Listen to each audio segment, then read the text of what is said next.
ఈరోజు కథ గర్వభంగం. తొట్టెడు అనే గ్రామంలో ఒక తొండ ఉంది. దాని పేరు తొండలరాయుడు. రాయుడికి 5గురు భార్యలు. పెద్ద భార్య హంస, రెండవ భార్య కాకి, మూడవ భార్య చిలుక, ఇంకా నాలుగవ భార్య పిచుక, ఐదవ భార్య చీమ. వీరిలో ఒక్క భార్యకు సంతానం కలగలేదు. అదృష్టం పండి కొన్నాళ్లకు చిన్నారి భార్య చీమ ఒక చక్కటి కొడుకును కంది.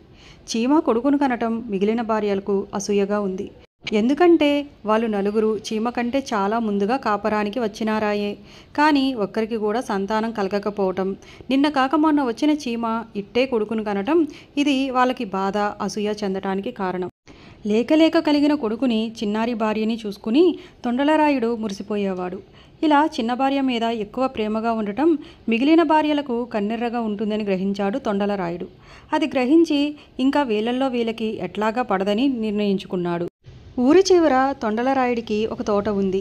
ఆ తోటలో ఒక ఒంటి స్తంభపు మేడ కట్టించి చీమను, చీమ కొడుకును అందులో ఉంచాడు.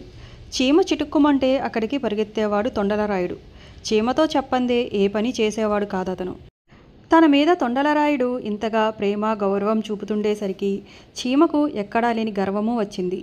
ఇది మిగిలిన నలుగురు భార్యలకు కిట్టేది కాదు. ఒకరోజు పెద్ద భార్య హంస గదిలో కూర్చుని ఇలా అనుకుంది. నేనిప్పుడు చీమ కొడుకుని చూడటానికి పోకపోతే బాగుండదు. మనసులో ఇష్టం ఉన్నా లేకున్నా లోకానికి భయపడాలి అని అనుకుని లేచి ముస్తాబయ్యింది. ఎప్పుడో పుట్టింటివారు తనకు పెట్టిన అందెలు కాళ్ళకు పెట్టుకుని చీమ ఇంటికి వెళ్ళి తలుపు తట్టింది.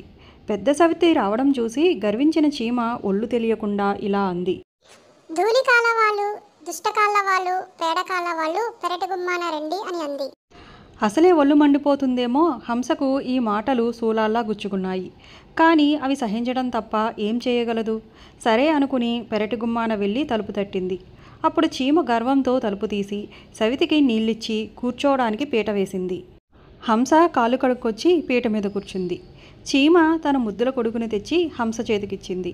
హంస పిల్లవాడిని ఎత్తుకుని ముద్దులాడుతూ ఉండగా మధ్యలో చీమ ఇట్లా అంది. అక్క అక్క, ఎక్కడన్నా హంస కాళ్లకు అందెలు పెట్టుకుంటుందా? ఏం చోద్యమమ్మా అని అంది. ఆ మాటకు హంసకు కోపం వచ్చింది. కోపం పట్టలేక హంస చీమ ఏమిటి, చీమ కొడుకును కనడం ఏమిటి విడ్డూరం కాకపోతే అని లేచి చీమ కొడుకుని అక్కడే పడేసి హంస తన ఇంటికి వచ్చి కాళ్ళ అందలు తీసేసి తలకు గుడ్డ కట్టుకుని చీకటి గదిలో పడుకుంది. కొంచెం సేపటికి కళ్ళకి కాటుక పెట్టుకుని సవితి కొడుకుని చూసి వద్దామని రెండవ భార్య కాకి బయలుదేరింది. పెద్ద భార్యకు జరిగినట్లే కాకికి కూడా పరాభవం జరిగింది. పిల్లవాణ్ణి ఎత్తుకుని కాకి ఆ మాట ఈ మాట అడుగుతుండగా అక్కయ్య గారు కాకి ఎక్కడైనా కళ్ళకి కాటుక పెట్టుకుంటుందా అని అడిగింది చీమ. అసలే కోపంతో ఉన్న కాకి అనవలసిన 4 మాటలు అనేసి సవితి కొడుకుని అక్కడే పడేసి ఇంటికి వచ్చి తలకు గుడ్డ కట్టుకుని పడుకుంది.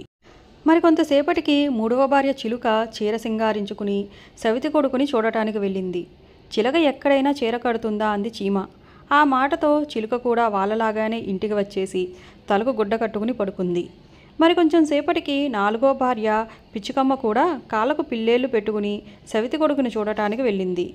పిచ్చుక ఎక్కడన్నా కాళ్ళకు పిల్లేళ్ళు పెట్టుకుంటుందా అంది చీమ. ఆమె కూడా మిగిలిన అక్కలలాగానే ఇంటికి వచ్చేసి తలకు గుడ్డ కట్టుకుని పడుకుంది.